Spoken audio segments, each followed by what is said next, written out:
Praise lord హల్లెలూయా. దేవుడు ఈ ఉదయకాల సమయంలో నీతో నాతో మాట్లాడబోతున్నాడు.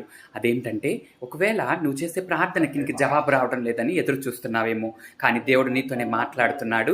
మోకాళ్ళ ప్రార్థన ప్రతి పరిస్థితిని మారుస్తుందని నీతో నాతో ఆయన మాట్లాడుతున్నారు. కాబట్టి ప్రార్థన అనేది నీ పరిస్థితిని మార్చబోయేదిగా ఉంది. కాబట్టి ప్రార్థన నీ పరిస్థితిని మార్చుతుంది. కాబట్టి అనుదినము నీ మొర ఏదైతే ఉన్నదో, నీ విజ్ఞాపన ఏదైతే ఉన్నదో, దేని కొరకైతే నువ్వు ప్రార్థిస్తున్నావో, నీ శోధనలో ఉన్నావేమో, ఏదైనా ఇబ్బందిలో ఉన్నావేమో, ఏదైనా ఇరుకులో ఉన్నావేమో, దేవుడు నీ కొరకే ఎదురు చూస్తున్నాడు.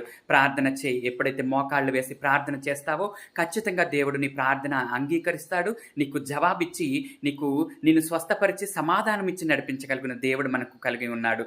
కాబట్టి ప్రతి ఒక్కరూ ప్రార్థన చేయండి. నీ పరిస్థితి మారబోతుంది. ఈ మధ్యాహ్న కాల సమయంలో దేవుడు నీ పరిస్థితిని మార్చబోతున్నాడు. అద్భుతకరమైన రీతిలో నీ జీవితాన్ని మార్చబోతున్నాడు. ఇప్పటి వరకు నీకు రోగముతో బాధపడి ఉన్నావేమో, బలహీనతలతో బాధపడి ఉన్నావేమో, లేకపోతే శరీర సంబంధమైనటువంటి వ్యాధితో నువ్వు ఇబ్బందులు పడుతున్నావేమో, కానీ దేవుడు నీతోనే మాట్లాడబోతున్నాడు. నిన్ను స్వస్థపరిచే యెహోవాను నేనే, ముదిమి వచ్చే వరకు ఎత్తుకొని వాడును నేనే అని నీతో మాట్లాడబోతున్నాడు. కాబట్టి ప్రతి దినము ప్రార్థన చేయండి. ఆయన నీతో మాట్లాడతాడు. దేవుడు నాతో ఎలా మాట్లాడతాడండి అని అంటున్నావేమో. దేవుడు మాట్లాడడం అంటే డైరెక్ట్గా వచ్చి దేవుడు నీతో మాట్లాడకపోవచ్చు, కానీ ఒక వాక్యం ద్వారా దేవుడు, నువ్వు బైబిల్ చదివేటప్పుడు నువ్వు అనుదినము తప్పకుండా శ్రద్ధ కలిగి వాక్యం చదివినట్లయితే ఆ వాక్యం ద్వారా దేవుడు నీతో మాట్లాడనే ఉన్నాడు. నువ్వు ప్రార్థన చేసుకున్నప్పుడు ప్రార్థనలో ఏదో ఒక విధంగా దేవుడు నీతో మాట్లాడతాడు.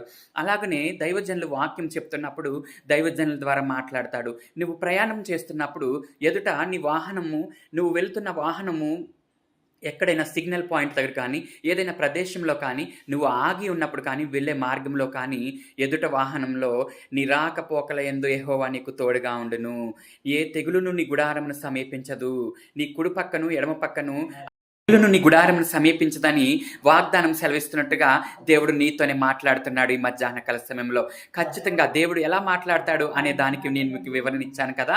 ఏదో ఒక వాక్య రూపంలో కానీ, దైవజనుల ద్వారా కానీ దేవుడు మీతో మాట్లాడి దేవుడు మిమ్మల్ని దర్శించబోతున్నాడు ఈ మధ్యాహ్న కాల సమయంలో. కాబట్టి ప్రార్థన చేసుకోనండి. దేవుడు మీ జీవితంలో అద్భుత కార్యములు జరిగించును గాక. ఆమేన్.